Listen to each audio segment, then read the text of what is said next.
G'day, and welcome back to The Long Way Forward.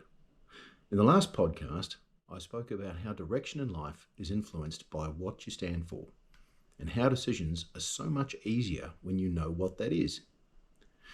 We ran a quick exercise to see what you stand for, and I asked you to write it down.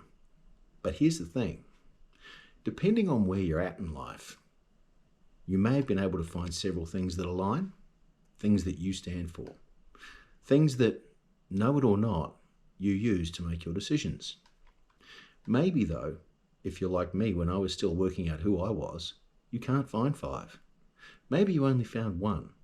And that's perfectly fine, because you know what? That's all I found when I started to think about it. Whatever that 1 was, maybe you found more than 1. But the first thing you found, I guarantee it, the first thing you found that you stand for is your most important one right now. In my case, it was integrity. It's still integrity. For me, what does integrity mean? For me, it meant keeping promises, doing what I said I would do, honouring my commitments. Worked out the other things that I stand for later on, but integrity is critical to who I was and who I wanted to be. I wanted to be a man, a person, a human who keeps my word, someone to be relied on. Now, I didn't know it then, but this would stand me in good stead later in my career. Integrity's a ripper. When I made a commitment, it became known that I was good for it. In work, it meant being dependable, both in effort, participation, and over time, the results. In my hobbies and sports, such as lifeguarding, others literally depended on me for all kinds of outcomes, so it was critical that I show up whenever I was counted on. And in my personal life, such as relationships, well, it's fair to say having integrity is pretty important too. Having integrity builds trust, and trust becomes a part of your personal brand. Well, that's me anyway, that's the first one that I found. But you may have all picked different things that you stand for. Some of you may have picked integrity. I hope so. Welcome to the club. It's awesome.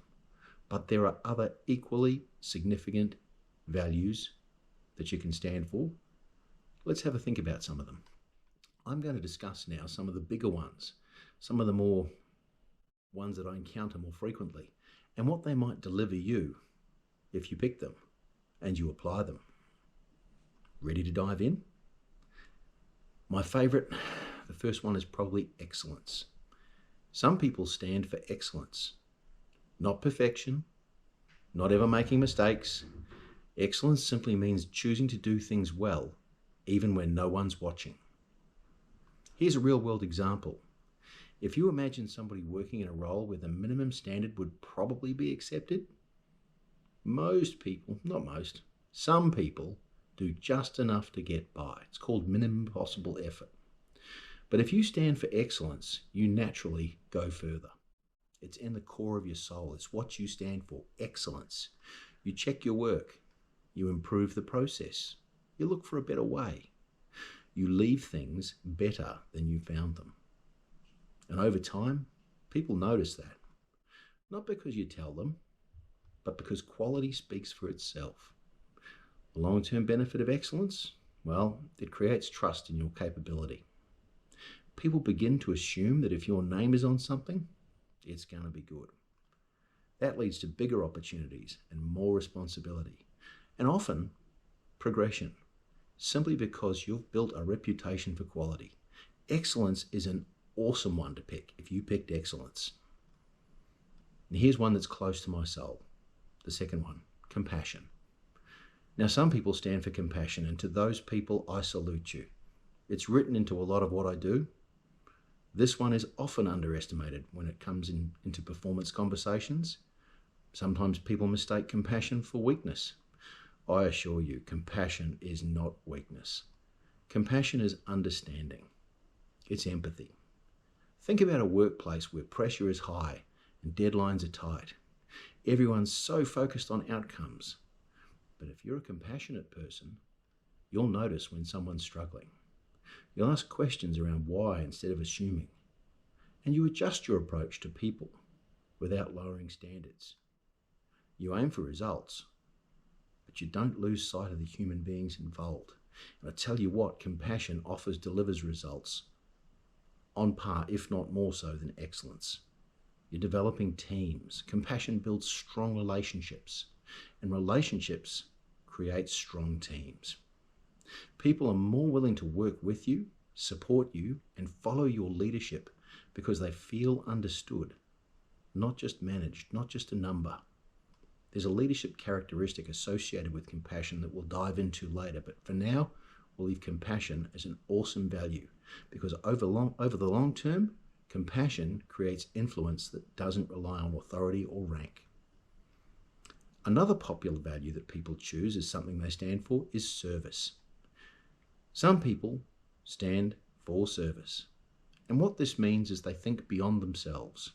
They look at how their actions help others succeed. In a team environment, a service-focused person might ask, what does my team need right now? This is another great leadership trait. Instead of chasing credit, they look for ways to make the whole team stronger. And sometimes that means doing work that isn't visible. Sometimes it means helping someone else shine. But it creates something powerful, reputation, and networks. People remember the person that helped them succeed. They remember the one that jumped in and helped without ego. While excellence is often a solo effort and a brilliant one, service is all about the team. Over a career or a life, that comes back around in ways you simply cannot predict. Networks strengthen, trust deepens, and opportunities appear through relationships you didn't even realize you were building. You weren't trying to build them, it's just in your nature. That's what service as a value does for you, if you live that value. Now notice something. Although these principles are different, excellence pushes quality, compassion strengthens connection, and service focuses outward from the person, but they all do the same thing. They shape your behaviour. And a behaviour repeated over time becomes your identity.